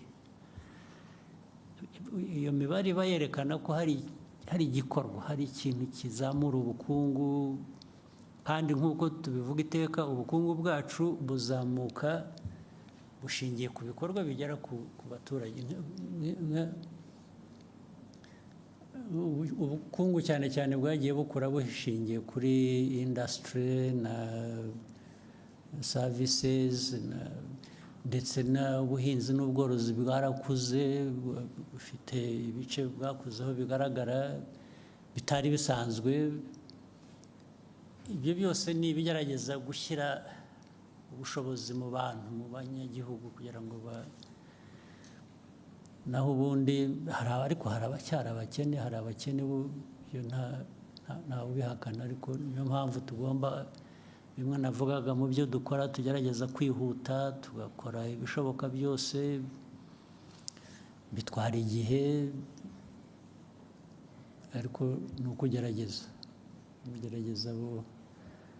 abo ngabo nabo ni ugushakisha abana dushyira mu mashuri, mu myuga, mu biki, barimo muri abo ngabo, ni ukugira ngo bashobore kugira ikintu bakora ariko bunganirwe n'ibi bindi bigari tugerageza gukora. Byagira uko nta kundi twabigenza,